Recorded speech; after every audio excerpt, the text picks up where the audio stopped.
ಹೊಸ YouTube channel ಮಾಡಿದ್ದೀರಾ, ಈಗ ಅದರಲ್ಲಿ ಒಂದು ಬ್ಯಾನರ್ನ ಅಪ್ಲೋಡ್ ಮಾಡಬೇಕು, ಪ್ರೊಫೈಲ್ ಪಿಕ್ಚರ್ನ ಅಪ್ಲೋಡ್ ಮಾಡಬೇಕು ಅಂದರೆ ಏನು ಮಾಡಬೇಕು? ಇದು ಸಾಕಷ್ಟು ಜನರ ಪ್ರಶ್ನೆ ಇರುತ್ತೆ. ನಮ್ಮದೇ ಆದಂಥ ಒಂದು ಬ್ಯಾನರ್ನ ಡಿಸೈನ್ ಮಾಡ್ಕೊಂಡಿದ್ದೀವಿ, ಆ ಬ್ಯಾನರ್ ಅಪ್ಲೋಡ್ ಮಾಡಬೇಕು, ನಮ್ಮದೇ ಆದಂಥ ಕಸ್ಟಮ್ ಒಂದು ಪ್ರೊಫೈಲ್ ಪಿಕ್ಚರ್ನ ಹಾಕಬೇಕು, ಇದೆಲ್ಲ ಹೇಗೆ ಮಾಡ್ತಾರೆ? ಸೊ ಈ ವಿಡಿಯೋನ ಕೊನೆವರೆಗೂ ನೋಡಿ, ಡೆಫಿನೆಟ್ಲಿ ನಿಮಗೆ ಇದಕ್ಕೆ ಇವತ್ತು ಆನ್ಸರ್ ಸಿಗುತ್ತೆ. ಇನ್ನೂವರೆಗೂ ನೀವು ನಮ್ಮ ಚಾನಲ್ ಸಬ್ಸ್ಕ್ರೈಬ್ ಮಾಡ್ಕೊಂಡಿಲ್ಲ ಅಂದರೆ ಕೂಡಲೇ ಸಬ್ಸ್ಕ್ರೈಬ್ ಮಾಡ್ಕೊಳ್ಳೋದನ್ನ ಮರಿಬೇಡಿ. ಹಾಗಾದರೆ ಬನ್ನಿ, ತಡ ಮಾಡದೆ ಈ ಒಂದು ಪ್ರೊಸೆಸ್ನ ತಿಳ್ಕೊಳ್ಳೋಣ. ನೀವು ಕ್ರಿಯೇಟ್ ಮಾಡಿರುವಂಥ ಯೂಟ್ಯೂಬ್ ಚಾನಲ್ಗೆ ನೀವು ಲಾಗಿನ್ ಆಗಿರಬೇಕು. ಅಲ್ಲಿ ಬಂದ ತಕ್ಷಣ ಕಸ್ಟಮೈಸ್ ಚಾನಲ್ ಅಂತ ಇದೆ, ಇದ್ರ ಮೇಲೆ ಕ್ಲಿಕ್ ಮಾಡಬೇಕು. ಕ್ಲಿಕ್ ಮಾಡ್ತಿದ್ದಂಗೆ ಇದು ನಿಮಗೆ ಯೂಟ್ಯೂಬ್ ಸ್ಟುಡಿಯೋಗೆ ತೊಗೊಂಡೋಗುತ್ತೆ. ಅವಾಗ ಇಲ್ಲಿ ಕಂಟಿನ್ಯೂ ಅಂತ ಇದೆ, ಇದ್ರ ಮೇಲೆ ಕ್ಲಿಕ್ ಮಾಡಬೇಕು. ಇಲ್ಲಿ ನೋಡಿ ಬ್ಯಾನರ್ ಇಮೇಜ್ ಅಪ್ಲೋಡ್ ಅಂತ ಇದೆ, ಆಮೇಲೆ ಇಲ್ಲಿ ಪಿಕ್ಚರ್ ಅಂತ ಇದೆ. ಇದರಲ್ಲಿ ನೀವು ಎಲ್ಲವನ್ನು ಕೂಡ ಅಪ್ಲೋಡ್ ಮಾಡ್ಕೋಬೋದು.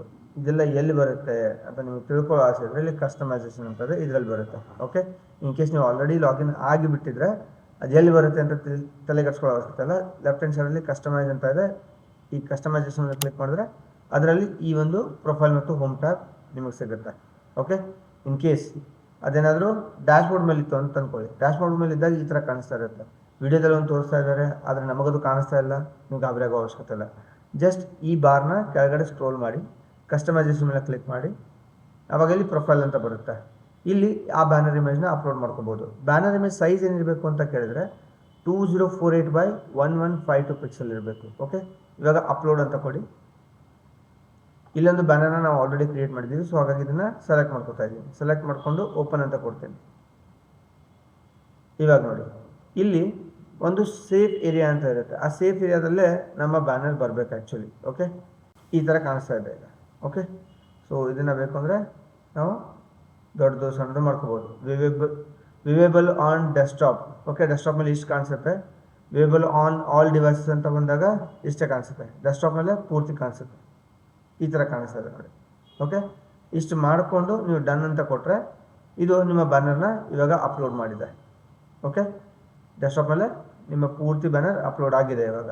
ಓಕೆ, ಇನ್ನು ಕೆಳಗಡೆ ಬಂದು ಇಲ್ಲಿ ಪ್ರೊಫೈಲ್ ಪಿಕ್ಚರ್ ಹಾಕಬೇಕು ಅಂದರೆ ಅಪ್ಲೋಡ್ ಅಂತ ಕೊಡ್ಬೋದು. ಫಾರ್ ಎಕ್ಸಾಂಪಲ್ ಇವಾಗ ನಾನು ಸಿರಿ ಟೆಕ್ ಅಂತ ಒಂದು ಲೋಗೋನ ಡಿಸೈನ್ ಮಾಡಿ ಇಟ್ಟಿದ್ದೀನಿ ನಮ್ಮ ಕ್ಲೈಂಟ್ಗಾಗಿ. ಸೊ ಅದನ್ನು ನಾನು ಕ್ಲಿಕ್ ಮಾಡ್ತೀನಿ, ನಮ್ಮ ಲೋಗೋನೇ ನಾನು ತೊಗೋತೀನಿ. ಓಪನ್ ಹೈಲೈಟ್ ಮಾಡ್ಕೊಳ್ಬೇಕು, ನಾನು ಚಿಕ್ಕದು ಮಾಡ್ಕೊತೀನಿ. ಅನ್ನೆಸರಿ ಸುಮ್ಮನೆ ಸ್ಪೇಸ್ ಜಾಸ್ತಿ ಕೊಟ್ಟರೆ ಚೆನ್ನಾಗಿ ಕಾಣಿಸಲ್ಲ. ಸೊ ಹಾಗಾಗಿ ಎಷ್ಟು ಬೇಕೋ ಅಷ್ಟನ್ನೇ ಇಟ್ಕೋತೀನಿ. ಆ್ಯಂಡ್ ಅಲ್ಲಿ ಕ್ಲಿಕ್ ಆನ್ ಡನ್. ಈಗ ಸಿರಿ ಟೆಕ್ ಅನ್ನೋದು ನನ್ನ ಪ್ರೊಫೈಲ್ ಪಿಕ್ಚರಾಗಿ ಬರುತ್ತೆ. ಇಲ್ಲಿ ಅದು ಅಪ್ಲೋಡ್ ಆಗುತ್ತೆ ಇವಾಗ. Okay, then if I click on publish it will get published. ಇಲ್ಲಿ ಕೆಳಗಡೆ ಬಂದು ಇವಾಗ ಮತ್ತೆ ಲ್ಯಾಂಗ್ವೇಜ್ ಡಿಸ್ಕ್ರಿಪ್ಷನ್ ಏನಾದರೂ ಹಾಕಬೇಕು ಅಂದರೆ ಇಲ್ಲಿ ಹಾಕೋಬೋದು. ಓಕೆ, ವಾಟರ್ ಮಾರ್ಕ್ ಏನಾದರೂ ಹಾಕಬೇಕು ಅಂದರೆ ನಿಮ್ಮ ಲೋಗೋ ವಾಟರ್ ಮಾರ್ಕಲ್ಲಿ ಬರಬೇಕು ಅಂದರೆ ಇಲ್ಲಿ ಕ್ಲಿಕ್ ಮಾಡಬೇಕು. ಆಮೇಲೆ ಮತ್ತೆ ನಾನು ನನ್ನ ಲೋಗೋನೇ ವಾಟರ್ ಮಾರ್ಕಲ್ಲಿ ತೊಗೊಂಡು ಬರಬೇಕು ಅಂದರೆ ನಾನು ಅದನ್ನು ಡೈರೆಕ್ಟಾಗಿ ತೊಗೊಂಡು ಬರ್ಬೋದು. So I click on this, open. ಮತ್ತು ಅದೇ ಥರ ಇದು ಇಷ್ಟೇ ಬೇಕು. ನಾನು ಮಾಡ್ತಾ ಇರೋಂಥ ಪ್ರತಿಯೊಂದು ವಿಡಿಯೋ ಮೇಲೆ ಕೂಡ ಈ ವಾಟರ್ ಮಾರ್ಕ್ ಹೋಗ್ತಿರ್ಬೇಕು, ನನ್ನ ಲೋಗೋ ಹೋಗ್ತಿರ್ಬೇಕು ಅಂದರೆ ಈ ಥರ ಆ್ಯಡ್ ಮಾಡ್ಕೋಬೋದು. ಓಕೆ, ಈ ಥರ ನಮ್ಮ ಲೋಗೋ ಯಾವಾಗಲೂ ಅದ್ರ ಮೇಲೆ ಹೋಗುತ್ತೆ. ಇಮೇಲ್ ಅಡ್ರೆಸ್ ಬೇಕು ಅಂದರೆ ಇಮೇಲ್ ಅಡ್ರೆಸ್ ಹಾಕೋಬೋದು. ಮಿಕ್ಕಿರೋ ಎಲ್ಲ ಡೀಟೇಲ್ಸ್ನ ಕೂಡ ಇಲ್ಲಿ ನೀವು ಎಡಿಟ್ ಮಾಡ್ಕೋಬೋದು. ಇಷ್ಟಾದಮೇಲೆ ನೀವು ಪಬ್ಲಿಷ್ ಅಂತ ಕೊಟ್ಟರೆ ಇದು ಪಬ್ಲಿಷ್ ಆಗಿಬಿಡುತ್ತೆ. ನಿಮ್ಮ ಬ್ಯಾನರ್ ಕೂಡ ಚೇಂಜ್ ಆಗಿರುತ್ತೆ, ಆಮೇಲೆ ನಿಮ್ಮ ಈ ಪ್ರೊಫೈಲ್ ಪಿಕ್ಚರ್ ಕೂಡ ಚೇಂಜ್ ಆಗುತ್ತೆ. ನಿಮ್ಮ ಬ್ಯಾನರ್ ಕೂಡ ಬಂತು, ಆಮೇಲೆ ಇಲ್ಲಿ ನಿಮ್ಮ ಲೋಗೋ ಕೂಡ ಕ್ಲಿಯರಾಗಿ ಕಾಣಿಸ್ತಾ ಇದೆ. ಈ ಥರ ಮಾಡಿಕೊಂಡು ನಿಮ್ಮ ಒಂದು ಬ್ಯಾನರ್ನ ಮತ್ತು ನಿಮ್ಮ ಪ್ರೊಫೈಲ್ ಪಿಕ್ಚರ್ನ ಆರಾಮಾಗಿ ಸೆಟ್ ಮಾಡ್ಕೋಬೋದು. ಐ ಹೋಪ್ ಈ ವಿಡಿಯೋ ನೋಡಿ ನಿಮಗೆ ಹೆಲ್ಪ್ ಆಗಿದೆ ಅಂತ ಅನ್ಕೋತೀನಿ. ಹೆಲ್ಪ್ ಆಗಿದ್ರೆ ಇದಕ್ಕೊಂದು ಲೈಕ್ ಬಟನ್ ಒತ್ತಿ ಮತ್ತು ನಿಮ್ಮ ಫ್ರೆಂಡ್ಸ್ ಜೊತೆಗೂ ಇದನ್ನು ಶೇರ್ ಮಾಡಿ, ಅವ್ರಿಗೂ ಕೂಡ ಹೆಲ್ಪ್ ಆಗ್ಬೋದು. All the best.